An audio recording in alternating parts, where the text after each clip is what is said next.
이 헌신 예배하는 날은 아주 제가 쉬는 날이에요. 찬양 인도도 할 필요가 없고 설교 준비도 할 필요가 없어요. 그냥 질문에 답을 하면 됩니다. 참고로 이 질문을 제가 미리 알고 미리 답을 준비하지 않습니다. 그렇게 되면 숙제만 많아지기 때문에 그냥 실시간으로 어느 질문도 본 적이 없어요. 그런데 그게 하나의 은사입니다. 그게 하나님이 주신 은사예요. 제가 고등학교 다닐 때 캐나다에서 고등학교를 다닐 때 고등학교에서 이제 디베이팅 토론회 클럽 활동을 하면서 토너먼트를 나갔는데 토론토 시내 고등학교에서 이제 하는 토론 토너먼트를 나갔는데 미리 주제를 준비해서 하는 연설은 제가 그렇게 뛰어나지 않았어요.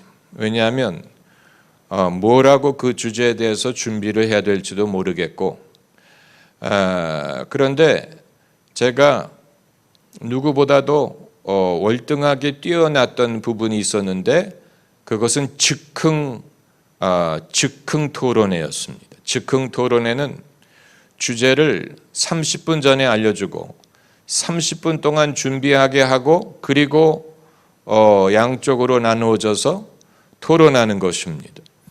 저는 그것이 저의 재능이었다고 생각을 했는데 이후에 보니까 그게 하나님이 주신 은사였어요.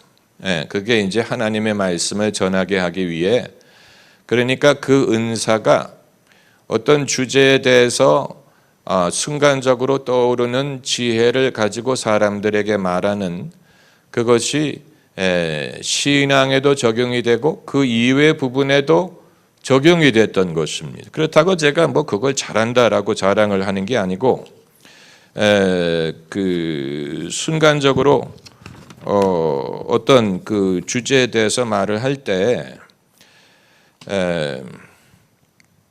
하나님의 나라를 위하여 복음을 위하여 그렇게 섬기라고 하나님이 주신 은사라고 저는 생각을 하고 있습니다. 여러분들이 그 질문을 쓰셨는데 꿈에 대한 해몽을 어떻게 하시나요? 만약에 해몽이 필요할 정도면은 그 꿈은 개꿈입니다. 해몽까지 필요하지 않습니다. 뜻이 분명하지 않으면 뭐 그걸 해명을 하려고 하겠습니까? 그렇잖아요. 꿈보다 해몽이 좋다라는 말도 있는 것처럼 하나님이 주시는 꿈이라면 자체적으로 그 뜻이 분명하리라고 생각이 됩니다. 특별히 뭐 해석을 할 필요가 없어요. 그 자체로서 분명한 그 자체로서 그 뜻이 분명해야 하나님이 만약에 그런 식으로 말씀하지 않고 옛날에 그리스의 고대의 선지자들이 하는 말이 이런 뜻으로도 해석할 수 있고 저런 뜻으로도 해석할 수 있고 아주 불분명했다 그랬죠. 그건 하나님이 주시는 계시가 아니에요. 하나님이 그런 식으로 우리에게 말씀하실 분이 아니고 하나님은 예면 예, 아니면 아니요. 분명하게 말씀하시는 분이고 침묵하실 수는 있지만 그러나 말씀을 하실 때는 당신의 뜻을 분명하게 말씀하시기 때문에 다만 이 구약 시대에는 꿈으로 하나님의 인도를 받은 사람들이 많았어요. 이 요셉이 그러했고 야곱이 그러했고 또 애굽의 바로가 그러했고 이 신약 성경에도 꿈을 꾼 경우가 있었지만 그러나 구약 성경에 꿈으로 인도를 받은 비중이 더 많은 이유는 그 당시에는 아직 하나님의 말씀을 받지 않았고 또 성령이 사람과 같이 거하시지 않았기 때문입니다. 야곱의 시대에는 성경이 존재하지 않았지요. 아마 언어가 존재했는지도 불분명합니다. 그렇기 때문에 하나님이 당신의 백성을 인도하실 수 있는 방법이 제한되어 있었어요. 반대로 신약 시대에는 성경 말씀이 있고 구약도 있고 신약 성경도 있고 그리고 이미 예수 그리스도께서 오셨고 예수님이 천국에 대해서 가르치셨고 그리고 성령을 보내주셨기 때문에 하나님께서 당신의 말씀을 제쳐놓고 우리에게 굳이 꿈으로 당신의 뜻을 인도하시리라고 생각할 수 없습니다. 왜냐하면 그건 마치 뭐와 같으냐면 집에 젓가락도 있고 숟가락도 있고 포크도 있고 나이프도 다 있는데 손으로 밥을 먹는 것과 마찬가지. 그럴 필요가 없잖아요. 집에 젓가락도 없고 아무것도 없다면 뭐 나무 가지를 잘라서 뭐 젓가락을 쓸 수 있겠지만 그게 이미 다 갖춰져 있는 상태에서 손가락으로 밥을 먹는다는 것은 이상한 것입니다. 마찬가지로 이 하나님이 이미 이 말씀을 주시고 구약 성경이든 신약 성경이든 또 예수님의 가르침, 교회의 가르침, 이 우리 안에 계시는 성령이 어떻게 우리를 인도하시느냐, 그건 별개의 주제이기 때문에 이 시간에 말씀드릴 수 없지만 그것을 다 제쳐놓고 전혀 뜬금없는 꿈으로 우리를 인도하신다면 그것은 이상한 것이고 그리고 하나님이 당신의 더 좋은 방법들을 무시하는 것이 되는 것입니다. 그렇기 때문에 하나님이 꿈으로 보여주시더라도 이미 다른 방법으로 인도를 하신 후에 그것을 검증하고 확인하는 차원에서 꿈이든 환상을 보여주실 수는 있지만 그런 것이 전혀 없는 상황에서 뜬금없이 꿈에 무슨 너는 신학교를 가거라 이런 식으로 말씀이 온다면 그것은 일단은 의심을 하고 다시 생각할 필요가 있습니다. 많은 사람들이 어떤 굉장히 극적이고 또 영빨이 있는 것처럼 보이는 그런 방법으로 하나님의 인도를 받기를 선호하는 그런 성향이 있어요. 모든 나라가 다 그래요. 외국 사람들도 보면 무슨 바울이 다메섹으로 가다가 예수님이 나타나신 방법처럼 아주 화끈하고 아주 영적이고 극적인 그런 방법의 인도를 원하는 그런 성향이 있는데, 그러나 하나님의 신실하심과 지혜와 하나님의 예비하심과 하나님은 여호와 이레 준비하시는 하나님이라고 했죠. 하나님이 당신의 지혜로 당신의 길을 가게 하기 위하여 우리를 준비시키셨다면 어느 날 갑자기 전혀 뜬금없는 말씀을 하실 리가 만무한 것입니다. 그건 하나님의 속성과 맞지 않고 그동안에 하나님과 우리의 관계를 전혀 전제하지 않는 것입니다. 그동안에 우리가 신앙생활을 하면서 주님과 동행을 했다면 하나님이 당연히 그 기간 동안에 여러 가지 방법으로 우리를 인도하셨고 그리고 당신의 뜻을 우리에게 보여주시는 것이 그게 당연한 것이고 자연스러운 것입니다. 하나님은 당연히 그렇게 하시고 우리를 준비시키십니다. 당신의 뜻을 위하여 우리로 소원을 갖게 하십니다. 우리가 그 성향을 갖게 하시고 그것을 바라게 하시고 꿈꾸게 하시고 주의 뜻 안에 나의 주님 뜻같이 나의 소원이 되게 하여 줍소서 찬송가 가사처럼 우리의 소원이 주님의 뜻과 같게 하게 하십니다. 그 방법을 우리가 믿어야 됩니다. 하나님이 인도하시는 방법이 그렇습니다. 그렇기 때문에 하나님이 인도하시는 방법은 이미 여러분이 그동안에 살아오신 걸어오신 그 길 속에 나타나고 있다는 것을 믿어야 됩니다. 이미 여러분이 그동안에 걸어오신 길 속에 하나님의 인도하심이 나타나고 있어요. 만약에 그것을 보지 못한다면 그럼 지금까지 우리의 삶은 무의미했다는 얘기가 되는 거예요. 지금까지 내가 걸어온 길, 지금까지 나의 인생의 스토리 속에 이미 하나님의 인도하심의 증거가 나타나고 있어요. 그걸 우리가 믿어야 돼. 그걸 우리가 읽을 수 있어야 돼. 그리고 이제 과연 그것이 얼마나 이루어지느냐, 그걸 알기 위해 우리가 미래에 대해서 소망과 기대를 갖고 있는 것이 아닙니까?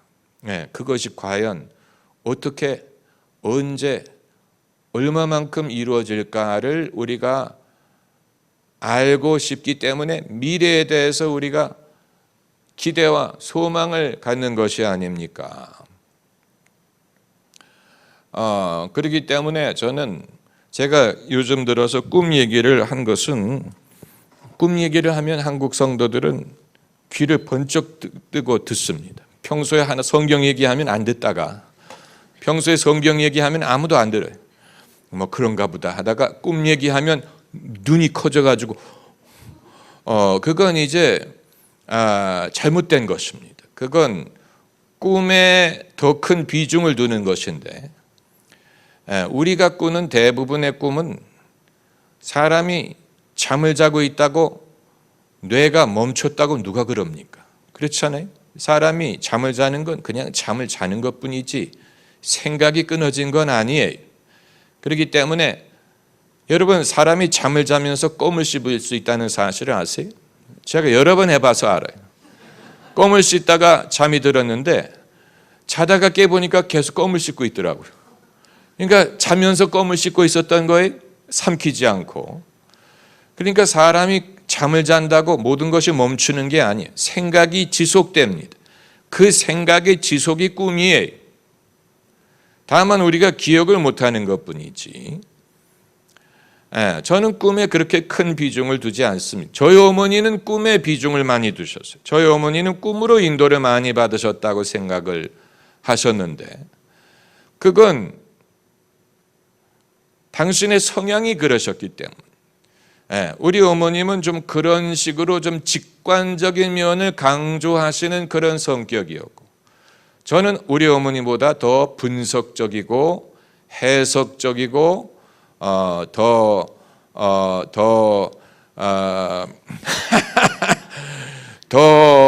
생각의 폭이 넓고, 그렇기 때문에 하나님은 각 사람이 지음을 받은 방법대로 인도를 하시는 것 같아요. 그러니까 직관적인 사람은 직관적인 방법, 또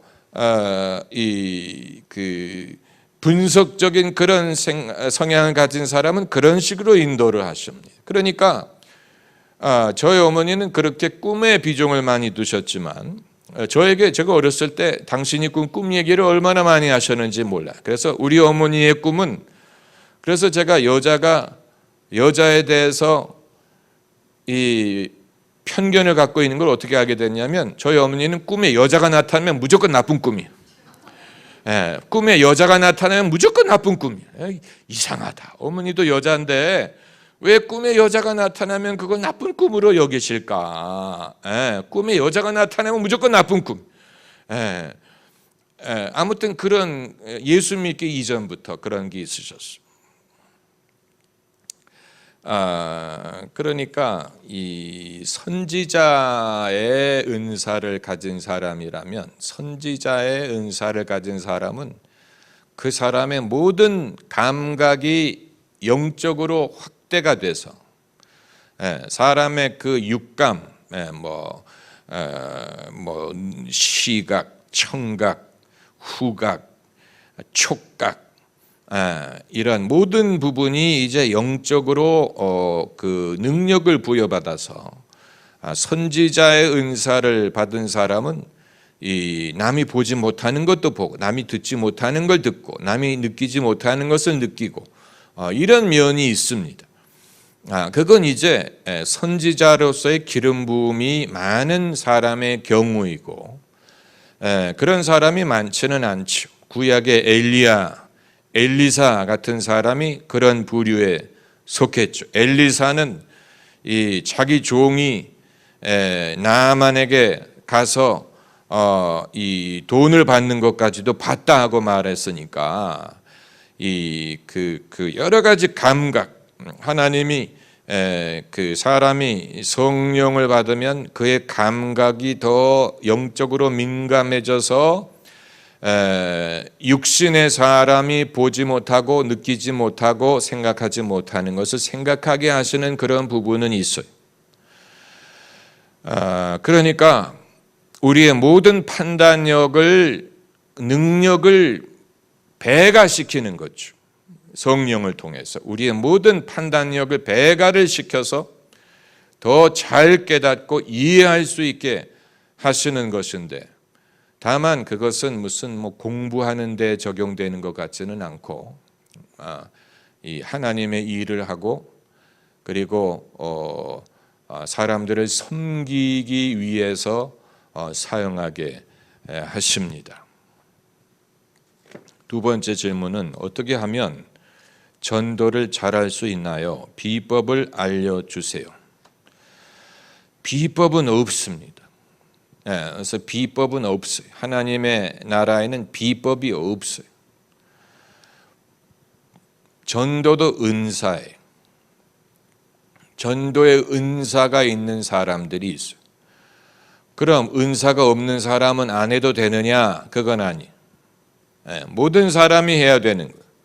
다만 은사가 특별히 있는 사람이 있고, 그리고 우리가 평소에 착한 사람, 친절한 사람, 부침성이 있는 사람, 친화력이 있는 사람, 또 사람들에게 그 호감을 얻을 수 있는 사람, 이런 것을 우리가 좋게 평가하는 이유는 하나님의 나라의 일을 하기 위해서도 그 모든 것이 유익하기 때문.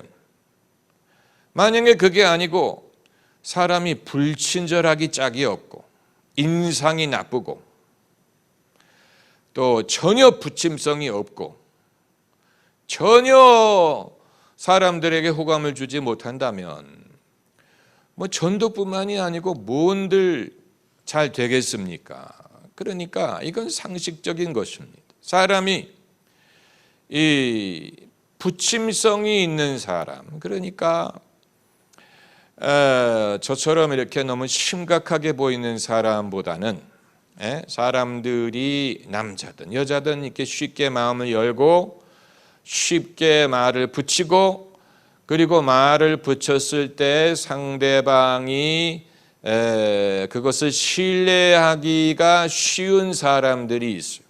그러니까 아마 그건 그 사람의 갖고 있는 성품 또 기질과도 상관이 있고, 그러나 아무리 사람이 성격이 친화력이 있고 부침성이 있더라도 거기에 영적인 담대함과 영적인 능력이 따라야 됩니다.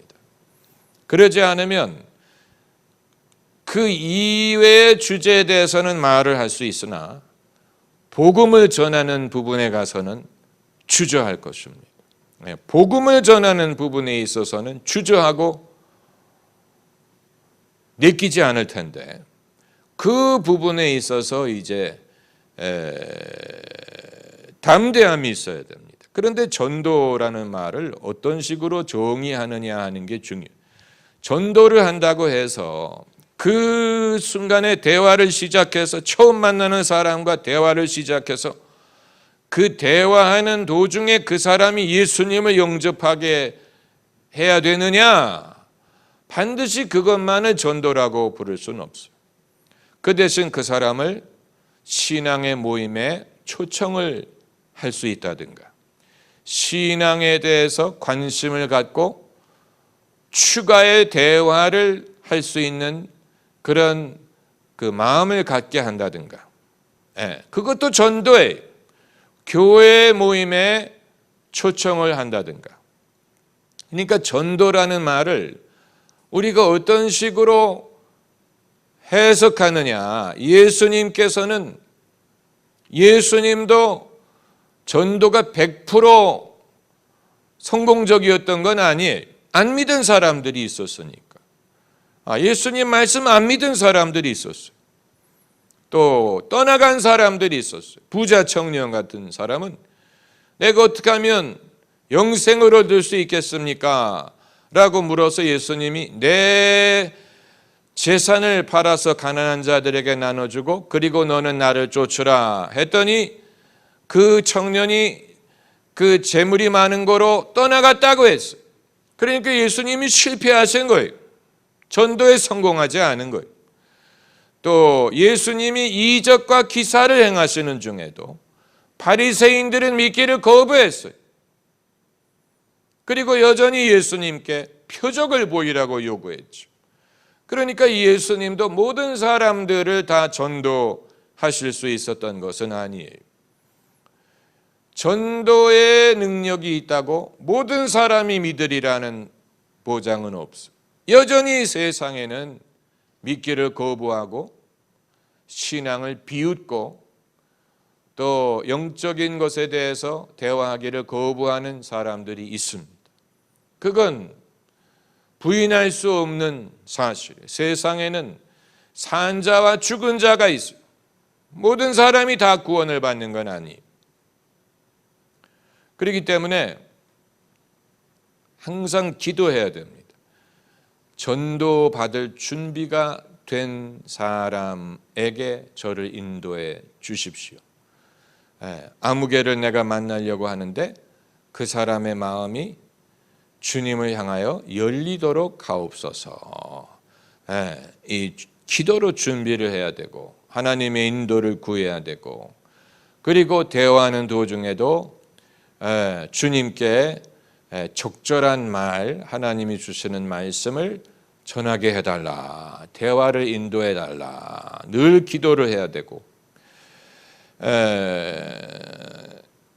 반드시 그 사람이 그 자리에서 회심을 해야 된다는 그런 부담감을 가지면 안 됩니다.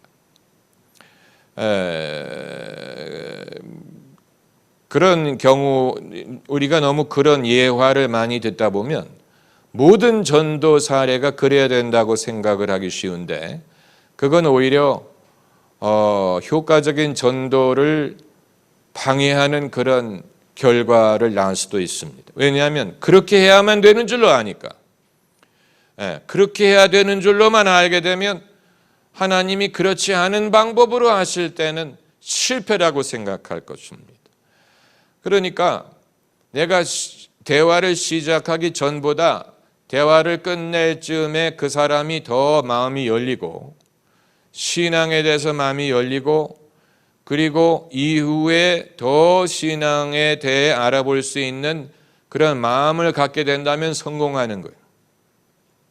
반대로 대화를 끝낼 때 시작했을 때보다 더 그 사람의 마음이 강팍해지고 더 사람이 반대하게 되면 뭔가 잘못한 것입니다. 어느 시점에서 내가 성령의 인도보다는 내 고집을 앞세웠다는, 그래서 육신으로 말을 했다는 얘기. 성령이 이끌려 말을 한 게 아니고 내 육신에서 나오는 주장을 하면 당연히 사람이 거부 반응을 갖게 되죠. 거부 반응을 갖게 되고 사실 어렵습니다. 신앙에 대한 대화는 어려워요. 아주 어려워요. 푸시하지 않으면서 그 사람이 받아들일 만큼 인도하는 것은 어려워. 그러니까 절제가 필요합니다. 절제. 한 가지 유념할 것은 그 사람을 예수님을 믿게 하는 거지 나를 믿게 하는 게 아니에요. 내 뜻을 그 사람에게 주장하기 위한 게 아니에요.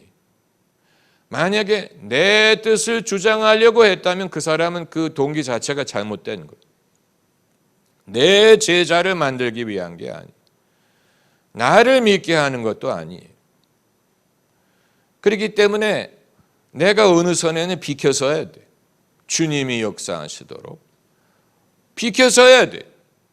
어떤 경우에는 내가 먼저 문을 열고 그 다음에는 다른 사람이 와서 바톤을 이어받게 하실 때도 있어요. 예, 나는 그 사람의 마음을 여는 일만 하고 그 다음에는 다른 사람이 와서 하는. 아마 자존심이 상할 수도 있을 거예요. 이 사람 내 손님인데 내가 시작했는데 내가 끝내야 되지 않나, 이렇게 생각하면 안 돼. 예, 교회 목회도 이와 같아요. 어느 성도가 A라는 교회에서 예수님을 믿었는데 B라는 교회에 가서 제자 훈련을 받고 거기서 제자 훈련을 시켜줬더니 C라는 교회에 가서 결혼을 하고, 그러니까 목사의 입장에서 보면 야속하죠. 내가 키웠는데, 내가 믿게 했는데. 그러나 내가라는 말을 하면 안 돼. 네. 예수님을 믿게 하는 것이라면 하나님이 뜻이 있어서 A라는 교회에서 처음 믿게 하시고 B에서 이런 은혜를 받게 하시고 C에서 이런 은혜를 받게 하실 수 있어요. 얼마든지 주님이 하실 수 있어요. 그러니까 그것도 전도예요. 다만 전도를 내가 다 해야 되는 게 아니고 주님이 이 쓰시는 사람들에 의해 하는 것이라면 우리는 어디까지나 섬기는 일을 하는 것으로 족한 것입니다. 내가 모든 영광을 누리려고 하면 안 돼. 내 손님은 없어. 성경 이 신앙에 있어서 내 고객은 없어. 그렇게 생각하면 안 됩니다.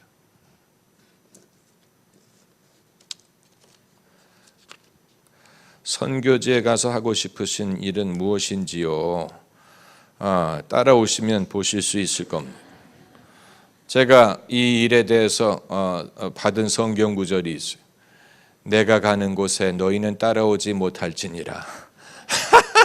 예수님이 하신 말, 내가 가는 곳에 너희는 따라오지 못하니라. 그건 이제 제가 가서 해야 되는 일이고, 혼자 가서 해야 되는 일이고, 그리고 이제 가기 전부터 준비해야 될 일들이 있고, 준비해야 되는 일 중에 하나는 책을 써서 출판하는 일이고, 지금 책을 쓰고 있고, 책을 써서 출판을 하고, 그리고 이후의 일은 이제 성령이 인도하시는 대로 가서 이 기독교 리더들, 목회자들, 신학자들 중에 저와 같은 뜻을 갖고 같이 일하고자 하는 사람들을 찾아서, 그리고 이제 하나님이 저를 통해 어떤 은혜를 주실 수 있는지를 보여줘야 됩니다. 그건 이제 예배를 통해서든지, 예배 초청을 받아서 설교를 한다든지, 강연을 통해서라든지, 책을 통해서라든지.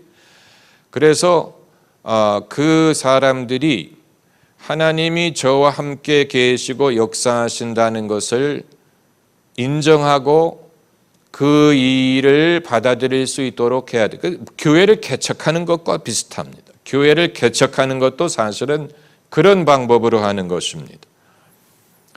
그리고 이제 그 이후에 이제 어떤 일을 하게 될 것이냐. 교회 지도자들, 목회자들, 그리고 구도자들을 위한 세미나 시리즈를 인도할 수도 있고, 컨퍼런스를 열 수도 있고, 아니면 기독교 집회에 강사로 초청을 받아 갈 수도 있고, 아니면 이 모여드는 성도들을 대상으로 목회를 할 수도 있고, 집회를 할 수도 있고, 부흥회를 인도할 수도 있고, 여러 가지 일을 할 수도 있지. 아무튼 사람들을 많이 만나봐야 되고, 그리고 왜 제가 가는 곳에 성도들이 올 수 없다고 말하느냐. 이것이 어떤 코리안 인베이전처럼 보이고 싶지 않기 때문에 그렇습니다. 한국 사람들이 몰려와 이런 식으로 이미 한국 사람들은 많이 가 있고, 또 하나의 한국인 목사로서 활동하는 것이 아니고 독특한 면을 강조해야 될 부분이 있어요. 독특한 부분. 이건 목회뿐만이 아니고 모든 것이 다 마찬가지. 요즘에 한국의 정당 중에 그 노란색 칼라를 쓰는 정당이 있던데 거기 뒤에다가 뭐라고 썼는지 보셨어요? 우리 생각은 다릅니다라고 썼어요. 어느 심상정 의원의 정당인 것 같아요. 저는 아주 정말 천재적인 말이다라고 생각했어요. 우리 생각은 다릅니다. 달라야 사람들이 귀를 기울이지. 똑같으면 못하러 귀를 기울이겠어요. 그렇잖아요. 시중에 나오는 어떤 물건이 달라야 그걸 살 이유가 있지. 이미 있는 것과 똑같으면 못하러 그걸 사겠습니까? 그렇잖아요. 마찬가지로 하나님의 일도 물론 하나님의 일을 하는 것이지만 다른 부분이 있어야 돼요. 남과 하는 말이 다르고 접근하는 방법이 다르고 또 깨닫게 하는 부분이 다르고 이해하는 방법이 달라야 사람들이 이건 내가 들어보지 못한 것이다. 이건 내가 접해보지 못한 것이다 라고 더 배우려고 할 것이죠. 이건 모든 부분에 마찬가지. 사업을 하든 무슨 연예인이 되든 남과 다른 면이 있어야 돼. 다르기만 하면 안 되지만 남이 줄 수 없는 것을 줄 수 있어야 나의 영역을 개척할 수 있다는 얘기예요. 나의 영역을 개척하려면. 그러니까 제가 다른 여타 코리안 목사들과 같아서는 안 되고 독특한 면을 보여줌으로 거기에서 이제 사람들이 저에게 관심을 갖고 그리고 이제 같이 일할 수 있는 그런 기회를 얻기를 바라는 것입니다. 이건 쉽지 않은 일이지만 그러나 그 개척은 해본 사람은 그 느낌을 압니다. 개척이라는 것은 제가 과거에 기쁜 소식교회뿐만이 아니고 이전에도 개척 같은 그런 사역을 여러 번 했었어요. 없는 상황에서 어떤 새로운 것을 세우고 사람들을 모으고 또 그것을 발전시키는 여러 번 해봤기 때문에 그 느낌을 압니다. 그 느낌은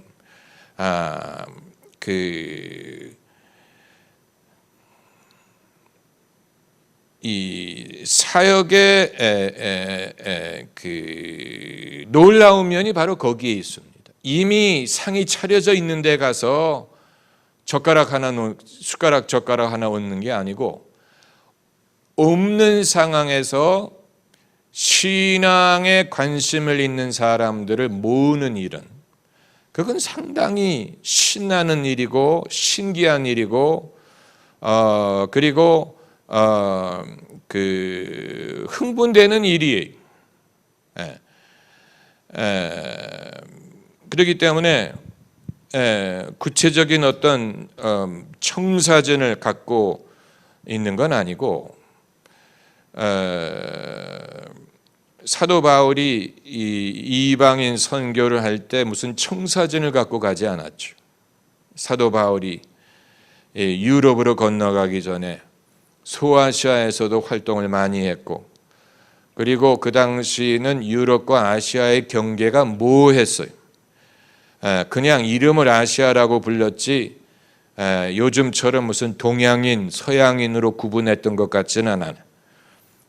그 당시에 무슨 그리스로 건너가면 완전히 사람들이 이 인종이 달라지고 문화가 달라지는 게 아니고 이 지중해를 중심으로 이미 문화권이 형성이 되어 있었기 때문에 로마 제국이라 함은 이탈리아 반도뿐만이 아니고 이 아프리카, 이집트까지, 그리고 그 소아시아까지 다 그 같은 영역에 있었고, 알렉산더 대왕이 마케도니아 사람이었지만 이 인도까지 정복하지 않았습니까? 그러니까 그 당시의 문화라는 것이 어떤 동양, 서양으로 이렇게 나눠져 있었던 것 같지는 않은데, 아무튼 한 가지 분명한 것은 그 당시의 사람들은 복합적인 문화 속에 살았다는 사실.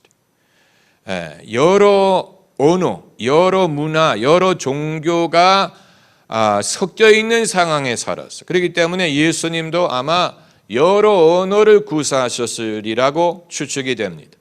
예수님이 기본적으로 구약 성경을 읽으셨기 때문에 히브리어를 구사하셨을 것이고, 그리고 그 당시에 이스라엘이 로마의 식민지였기 때문에 라틴어를 이해하셨을 것이고, 그리고 그 당시에 이 팔레스타인이 갑자기 생각이 안 나는데 그 패션 오브 크라이스트에서 사용하는 언어가 있었지요. 아람어, 아람어를 쓰셨을 것입니다. 그렇기 때문에 엘리 엘리 라마 사박단이라든가 달리다굼, 에바다 이런 언어는 전부 다 아람어였어요. 그러니까 예수님이 적어도 3개의 언어를 쓰셨다는 얘기. 3개의 언어. 그리고 예수님이 헬라어도 구사하셨을 가능성이 있습니다. 왜냐하면 예수님의 십자가 위에 라틴어, 히브리어로 그리고 헬라어로 글을 썼기 때문에, 그러니까 4개의 언어, 얼마나 복합적인 문화입니까? 그 당시 모든 여러 민족이 섞여 살고 문화가 섞이고 언어를 구사하고, 그랬기 때문에 기독교가 삽시간에 전 세계로 퍼져나갈 수 있었던 것입니다. 그런 모든 여건이 갖춰져 있었어요. 우리나라 사람, 외국 사람을 구분할 수 있는 그런 상황이 아니었어요. 왜냐하면 사람들이 섞여 있었기 때문에. 오늘날 우리가 선교적인 마인드를 갖기 위해서는, 복음에 대한 헌신뿐만이 아니고 이런 문화를, 다양한 문화에 익숙하고 다양한 문화를 소화할 수 있는 그런 마인드가 선교적인 마인드. 그게 필수적이. 요즘에 세계적인 리더들을 보면 몇 개 국어를 구사하는지 도대체 알 수가 없어요. 크리스찬 러가드, IMF 총재였죠. 크리스찬 러가드가 프랑스 사람인 것 같은데, 영어를 얼마나, 액센트가 있어요.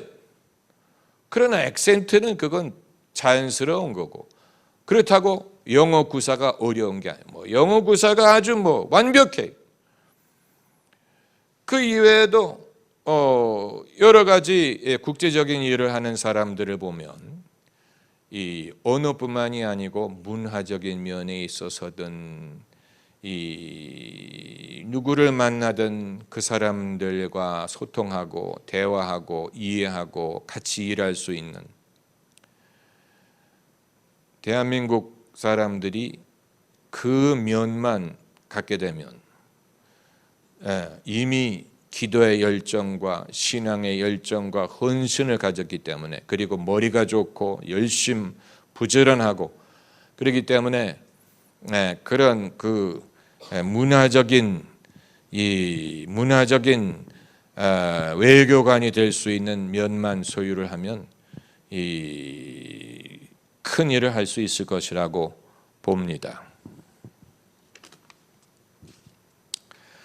영적 성장을 위한 방법이나 훈련은 무엇이 좋을까요? 방언을 구하거나 할 줄 알아야 할까요?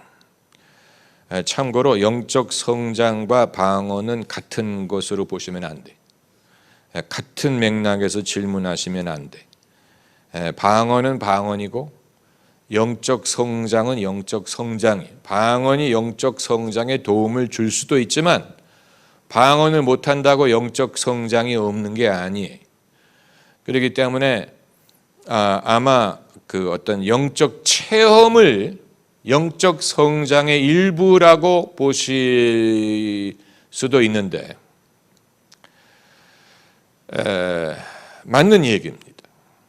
우리가 신비한 하나님을 믿는 것이기 때문에 하나님의 신비한 경험이 없이 신앙이 성립될 수 없어요. 그냥 우리의 열심만 가지고 되지 않고 공부하는 것만으로 되지 않고 성경 공부하는 것만으로 되지 않습니다.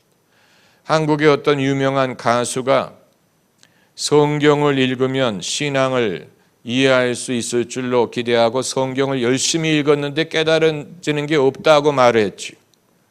왜 그런지 아십니까? 하나님을 만나는 경험을 못했기 때문에 그래요. 네, 그냥 성경만 읽어가지고 신앙을 알게 되는 게 아니에요. 하나님은 신비한, 하나님은 영이시기 때문에 하나님을 경험하는 영적인 경험이 필수적이죠. 그건 당연한 거예요. 당연한 거예요, 그건.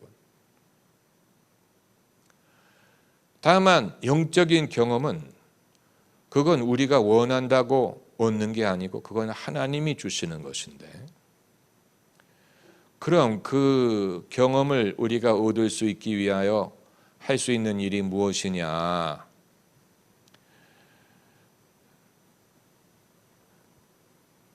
회개를 해야 되고 또 기도해야 되고 그리고 신령한 은혜를 사모해야 됩니다. 그것만 가지고 안 됩니다. 겸손해야 됩니다. 자기의 의나 자기의 어떤 의견이나, 그렇기 때문에 나이가 많이 들고 교회 생활을 많이 한 사람일수록 어려워요. 젊은 사람이 쉽고 새신자가 쉬워요. 그 이유는 신앙에 대한 자기의 의견과 고집이 아직 강하지 않기 때문에, 그렇기 때문에 순전한 마음으로 그걸 받아들일 수가 있는 거예요. 순전한 마음, 순수한 마음으로 받아들일 수가 있는 거예요.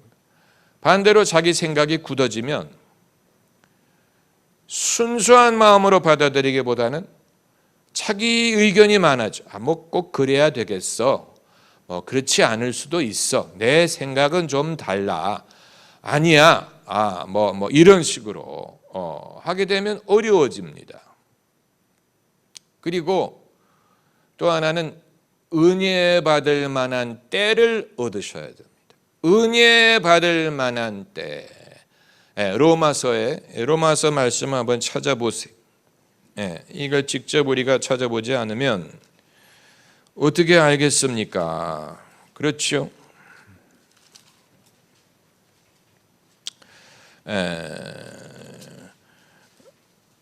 지금은 은혜 받을 만한 때요. 보라, 지금은 구원의 날이로다. 로마서에 있어요. 몇 장인지를 모를 뿐이지. 있어요. 찾아보세요. 보라, 지금은 은혜 받을 만한 때요. 보라, 지금은 구원의 날이로다. 그렇기 때문에 핸드폰 앱이 필요한 거예요. 아무튼 거기에 사도 바울이 은혜 받을 만한 때라는 말을 사용했다는 것, 구원받을 만한 때라는 말을 사용했다는 것, 다만 지금이라고 규정을 했죠. 얼마나 다행입니까? 지금이라면 그때를 굳이 기다릴 필요가 없으니까. 그러나 사도 바울이 말하는 지금이란 말은 지금 당장을 뜻한다기보다는 언제라도 누구에게라도 그것이 열려있다라는 말을 하는 것으로 보입니다. 누구에게라도 언제라도 가능하다라는 말을 하는 것이지 지금 당장이란 말을 하는 건 아니에요. 하나님이 그것을 수도꼭지를 열어놓으셔서 누구라도 물을 마실 수 있는, 수도꼭지가 이미 열려있는, 이미 허락을 하신 그런 말을 하는 것입니다. 그러니까 은혜 받을 만한 때라는 것은 굉장히 중요한 것입니다. 그럴 때가 있어요. 그때 여러분이 마음을 강팍하게 한다든가 완악하게 하게 되면 그 기회가 지나갑니다.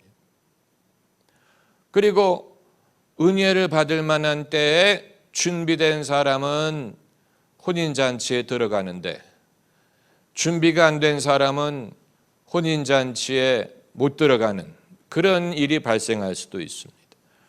은혜 받을 만한 때를 여러분이 늘 사모하고 기다리셔야 돼요. 언제 하나님이 그런 때를 주실지는 우리는 몰라요. 그건 하나님의 소관. 그러나 그럴 때가 와요. 그때가 제일 신기한 순간. 하나님이 은혜를 주실 때, 그럴 때를 여러분이 사모하셔야 됩니다. 하나님을 만날 만한 그런 순간. 만약에 제가 지금까지 신앙생활을 하면서 목회를 하면서 은혜를 받을 만한 때가 없었다면 아마 어떻게 이 자리에 올 수 있었겠습니까? 특별히 헌신하기 전에, 목회자의 일을 하기 이전에 여러 가지 방법으로 여러 곳에서 여러 루트를 통해서 은혜를 받을 만한 기회를 주셨죠. 하나님을 경험하게 하시고 하나님의 뜻을 확인하게 하시고 또 하나님을 경험하게, 하나님을 느끼게 하시고, 하나님을 느끼는 것, 그것처럼 즐거운 일이 없지요. 하나님을 느끼는 것, 하나님을 눈으로 볼 수는 없어요. 그러나 느낄 수 있어요. 하나님의 임재를 느낄 수가 있고 성령의 감동하심을 느낄 수가 있고, 이 D.L. 무디가 그런 경험을 할 때 하나님의 사랑이 너무 뜨거워서 조금만 더 온도를 높이면 죽을 것 같았다 그랬죠. 너무 뜨겁게 하나님의 사랑이 다가와서 온도를 한도만 높이면 난 죽을 것 같다 이렇게 고백을 했는데, 그러니까 그 하나님을 경험하는 것은 신비한 경험이에요. 하나님을 경험하는 것.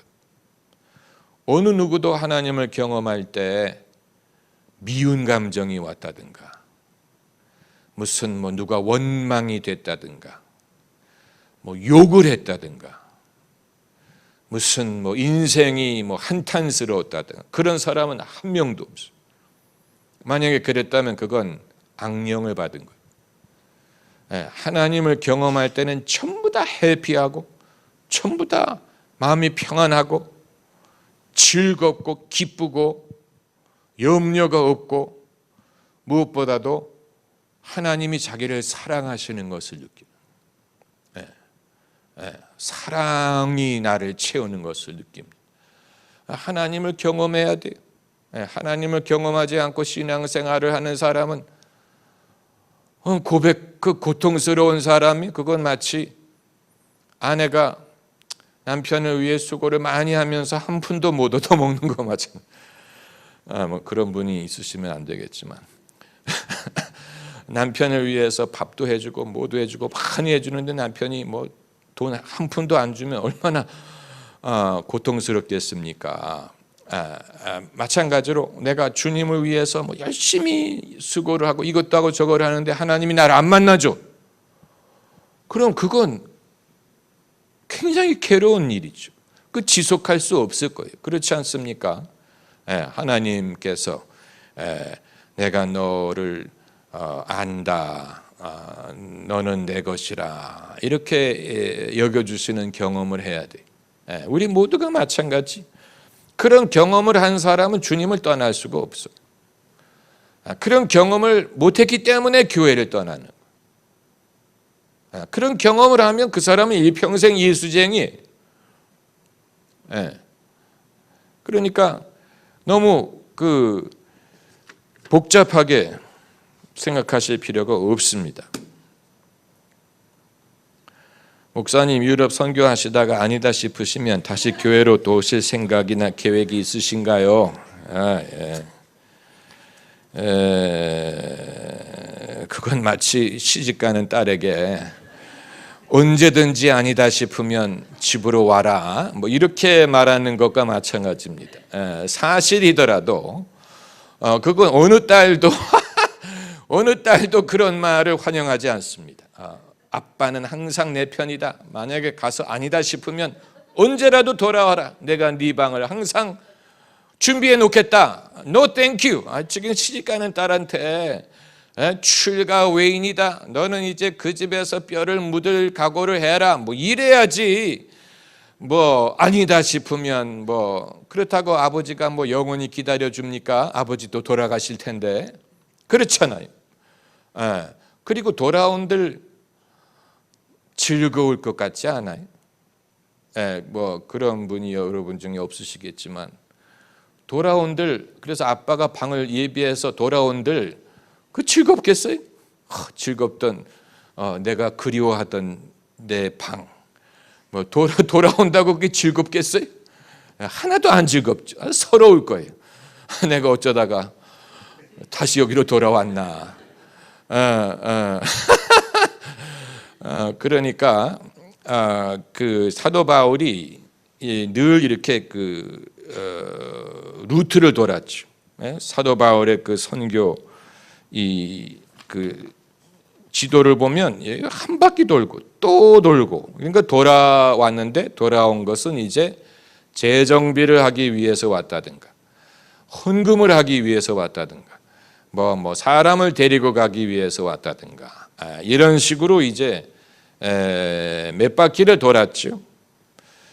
그러니까 사도 바울의 방식이 왜 그러했는지는 알 수가 없지만 아마 제가 자주 오면 뭐 돈을 거두러 온다든가 헌금을 거두러 온다든가 뭐 그런 이유일 가능성이 많아요. 그러니까 우리나라의 기독교가 유럽과 같아지지 않기 위해서 지켜야 할 것은 무엇일까요? 우리나라의 기독교는 유럽의 기독교처럼 되지 않습니다. 왜냐하면 영성이 다르기 때문에. 동양인의 영성과 서양인의 영성은 달라요. 동양인의 영성과 서양인의 영성은 달라요. 한국 사람들은 뭐라도 믿게 돼 있어요. 믿는 게 정상, 믿는 게 더 편해. 한국 사람들은 안 믿는 것을 감당하지 못해. 그렇기 때문에 예수님 믿기 전에 다른 걸 믿었어요. 다 아무것도 안 믿던 사람보다는 뭔가를 믿었던 사람이 많아. 뭔가를 믿으려는 성향이 있어요. 그리고 뭔가를 믿게 돼. 미신이라도 믿어. 그리고 기도와 영성에 대해 그 감각이 있어요. 그걸 느껴요. 유럽인들은 좀 달라요. 아주 미련한 놈들 같아요. 그런 감각이 없는, 감각을 잘 모르는 것 같아요. 그런 감각보다는 의무와 명분 위주로 믿는 것 같아요. 어떤 인스티튜션, 어떤 전통, 어떤 사회의 그 관례, 의무, 어떤 그 원리, 이런 것으로 기독교를 생각을 하려 하지, 한국 사람들처럼 은혜라는 말을 강조하는 민족이 없어요. 은혜라는 말, 그 말은 은혜가 뭔지 알기 때문에 그래요. 은혜를 경험해 봤기 때문에 그래요. 또 하나님을 만났다라는 문장을 직역할 수 없어요. 직역이 안 돼. I met God. 그 미친놈인 줄 알아요. 나 하나님을 만났어. 그러면 미쳤다고 생각해. 그러나 우리 언어로는 그게 의미 전달이 돼. 내가 하나님을 만났다. 그럼 사람들이 무슨 말인지 알아들어. 그러니까 우리는 굉장히 자연스러운 신앙의 경험이라고 여기는 것을 이 백인 종족은 잘 모르는 것 같아요. 그동안에 무엇이 그들의 신앙을 지탱을 했었는지가 궁금할 정도로 무엇이 1500년 동안 그들의 신앙을 지탱을 했을까? 사회 제도, 계급, 사회 제도가 그렇게 조직이 돼 있었어요. 왕, 귀족, 그 다음에 추기경, 신부, 이런 식으로 사회 제도가 조직이 돼 있었고 유럽인들은 거기에 소속이 돼 있었어요. 그렇기 때문에 당연히 거기에 순응을 해야 했어요. 왕에게 복종하듯이 교회에 복종을 하는 것이 관례였어요. 그렇게 해야 했어요. 그게 사회 제도였어요. 그 사회 제도에서 벗어난 지 지금 얼마 되지 않아요. 그렇기 때문에 그들이 교회를 떠나는 거예요. 그 제도가 무너지면서 이제는 더 이상 그들을 그 종교 제도에 얽매여 놓을 것이 없다 보니까 떨어져 나가는 거예요. 만약에 그들 마음속에 그리스도가 계셨다면 떨어져 나가지 않지요. 그리스도가 마음에 없는데 제도에 의해 기독교인화 되었기 때문에 그 제도가 무너지게 되면 당연히 떠나죠. 여러분, 부모와 같이 사는 동안에 교회를 다니던 아이가 대학을 가면서 더 이상 교회를 안 나가면 이유는 이제 세 가지. 주일날 아침에 늦잠을 자기 때문이든가, 둘째는 같이 교회를 갈 친구가 없기 때문이든가, 아니면 주님을 믿지 않기 때문에 그런 거예요. 부모와 같이 살 때는 교회를 다녔어요. 부모가 데리고 다니니까. 그러나 이제 자유함을 얻은 후에 굳이 교회를 나갈 필요를 느끼지 못한다면 그 아이는 아직 예수를 믿는 게 아니에요. 그러니까 여러 가지 복합적인 이유가 있죠. 한국에는 뭔가를 믿어야 되는 성품을 가졌기 때문에 뭔가 믿어지죠. 영적인 감각. 그렇기 때문에 이건 이제 우리가 좀 더 대화와 연구가 필요한 부분이고, 여러분의 질문이나 의견을 추가로 듣고 싶습니다.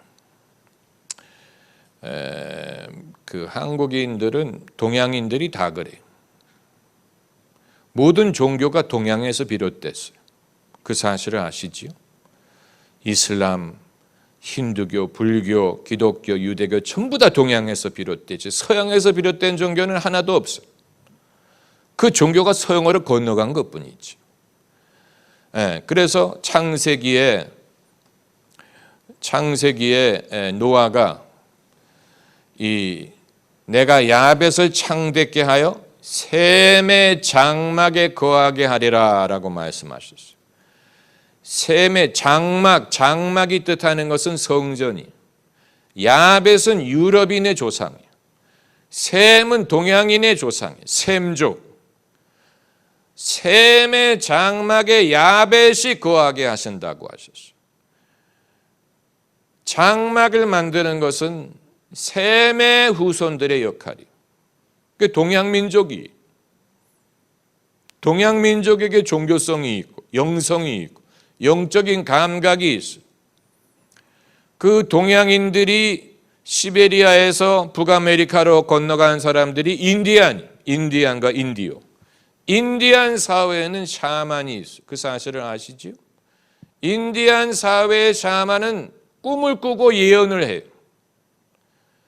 인디안에게도 그 시베리아인들의 영성이 있는, 꿈을 꾸고 환상을 봐요.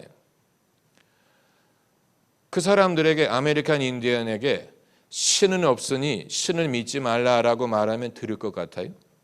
미친 소리지. 말이 안 되는 얘기예요, 그건. 왜냐하면 그들의 경험에서는 이 영적인 세계가 굉장히 가깝기 때문에 신은 죽었으니 신을 믿지, 그 정신 나간 얘기예요. 그 통하지 않아요. 네. 그러니까 이 서양인들이 무식한 거예요. 서양인들이 자기들 중심으로 모든 것을 생각하는 거예요. 조금만 눈을 돌려서 그 이외의 민족을 이해를 하려고 했다면, 우리 유럽 사람들이 너무 멀리 나갔구나. 우리가 좀 너무 교만했구나. 이걸 알 수 있을 텐데, 유럽인들은 자기 이외에는 남을 보려고 하지 않아요. 자기 중심적이에요. 세상은 서양인 중심. 그렇기 때문에 그 이외의 문화권에서 하나님이 하시는 일을 잘 모르는 거예요. 네. 현재 기독교는 유럽을 제외한 거의 모든 대륙에서 부흥하고 있다는 사실을 아시죠? 아프리카,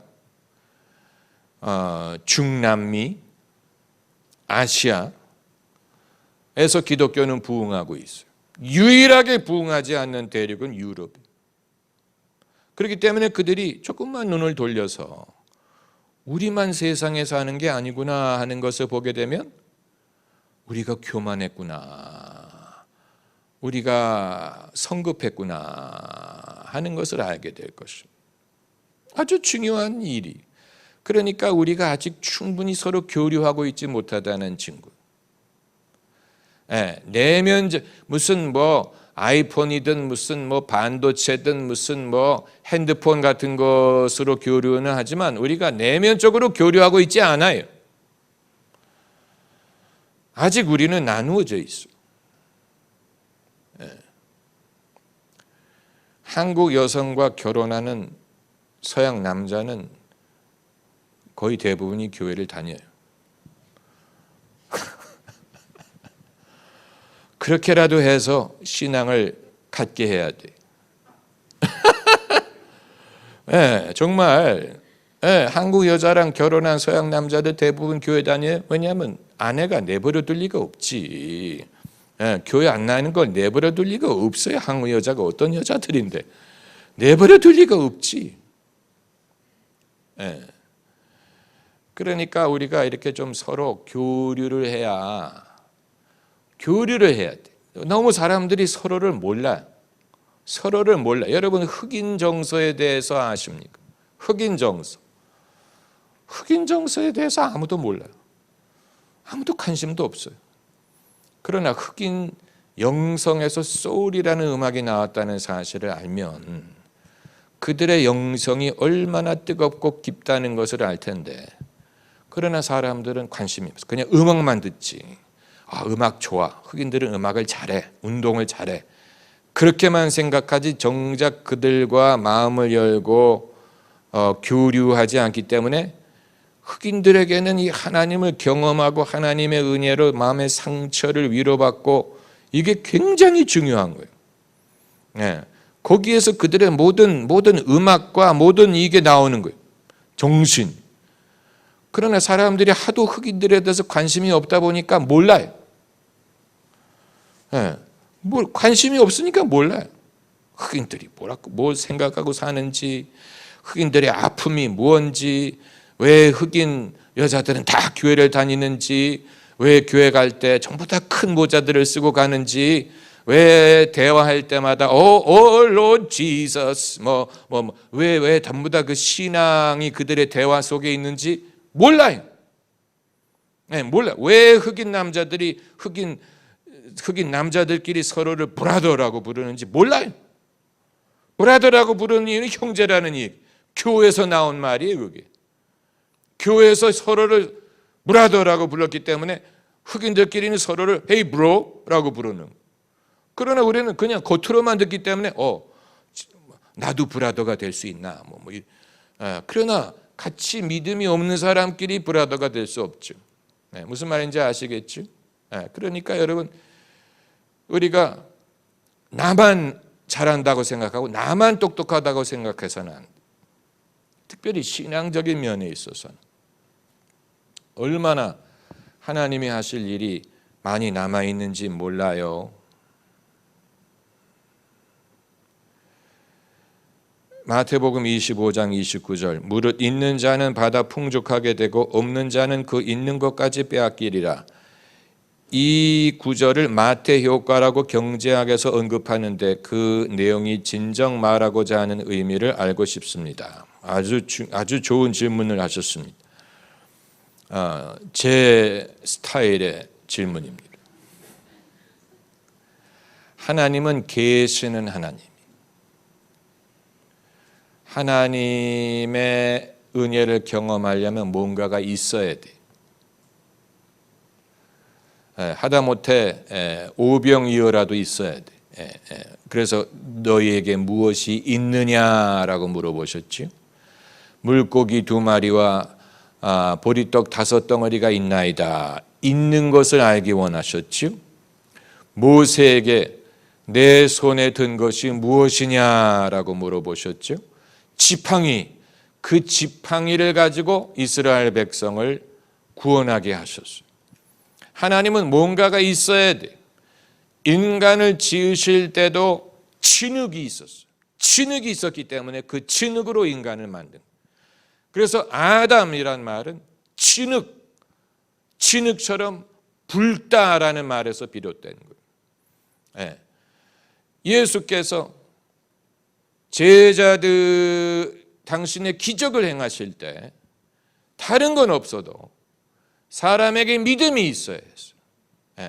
믿음이 없으면 예수님도 능력을 행하지 않았어요. 믿음이 있어야 내 믿음이 어디 있느냐라고 물어보시고 믿음이 있는 것을 보시고 그 믿음을 보시고 역사하셨죠. 그렇기 때문에 신앙인에게는 없다는 말이 자랑이 아니에요. 나는 뭐도 없고 나는 뭐도 없어요. 어떻게 보면 겸손한 말로 들리는데 그러나 뭔가가 있어야 돼. 은과 금은 내게 없더라도 내게 있는 것으로 너에게 주노니. 그렇기 때문에 기독교는 불교와 완전히 상반돼. 불교는 없다라는 결론을 내리잖아요. 없다, 없을 무, 그게 불교의 결론이죠. 불교에는 아무것도 없어요. 천국도 없고 지옥도 없고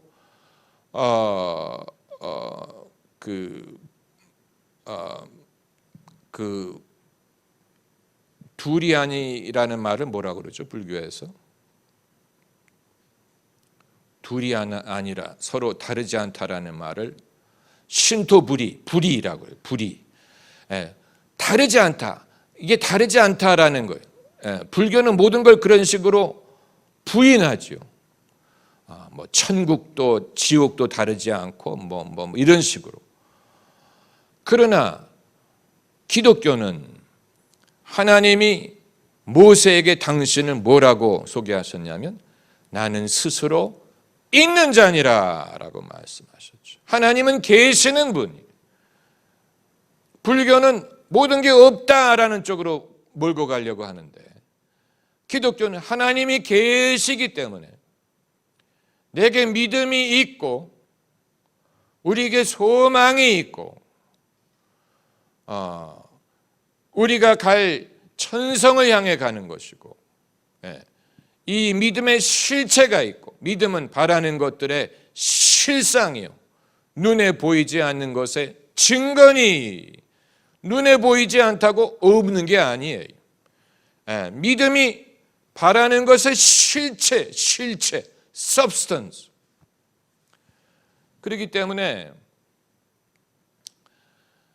기독교는 자꾸 없는 쪽으로 가려고 하지 않죠. 굉장히 예수님이 자기를 부인하고 자기 십자가를 지라고 말씀을 하셨기 때문에 자기 자신을 위한 탐욕을 부인하지만 그러나 사람이 믿음을 사용하게 되면 당연히 하나님의 복을 얻게 되고 하나님의 도움을 얻게 되고 하나님이 천지를 지으셨고 우주 만물을 지으시고 물질 세계를 지으셨는데 우리가 주님을 믿은 결과로서 굶어 죽게 된다면 그건 믿음이 아닌 것입니다. 예, 풍성함이 얼마든지 가능한 거예요.